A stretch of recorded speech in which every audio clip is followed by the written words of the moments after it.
Okay, this one's supposed to be -2, and this one's supposed to be 1/2. Okay, and then what was this one again? That was Negative 5 over 3. over 3, and this one's 3 over 5? Yeah. Okay, what about these green ones? What's this one right here?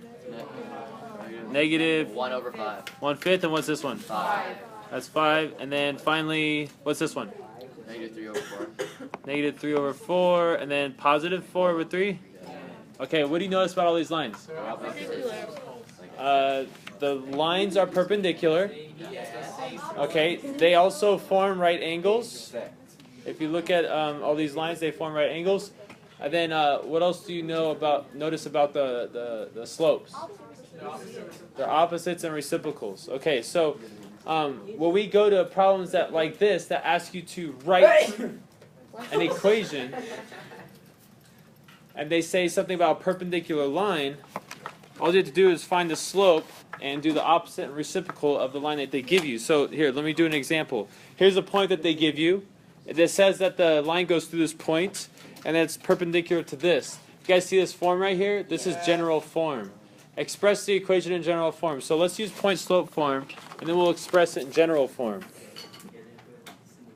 All right, so if we write it out, we have y minus -5 equals m, we don't know that yet, times x minus 3. Okay, that's point slope form.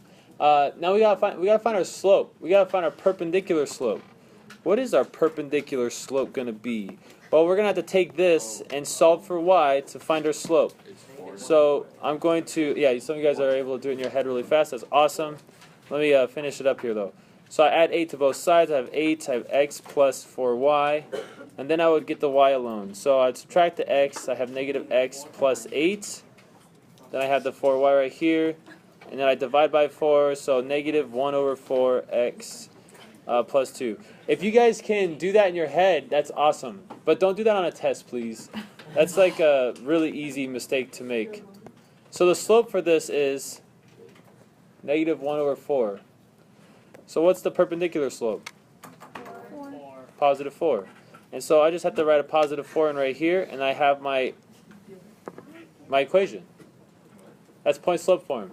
But now this says write it in general form. So we're going to have to do some simplifying and manipulating here. Now this is like a plus 5. And then next what I would do is I distribute this 4. So I have y plus 5 equals 4x minus 3. And then you got to put everything on the same side. 12. Bro. That's what I said. I said 12. I don't know what you guys are talking about.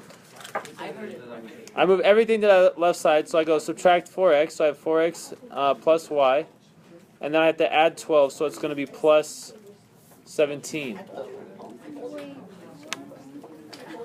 I don't know. Like, I looked in the book. I know that in standard form, the x term, the a term, normally cannot be negative. Okay?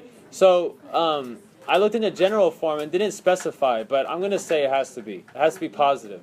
So yeah, you can either move everything to the right side instead, or you can just take this and multiply everything by -1, and that would change all the signs. So it'd be 4x minus y minus 17. There's different ways to do this. If you know a faster way, you should do it. Do that way. Do the ways that you guys understand.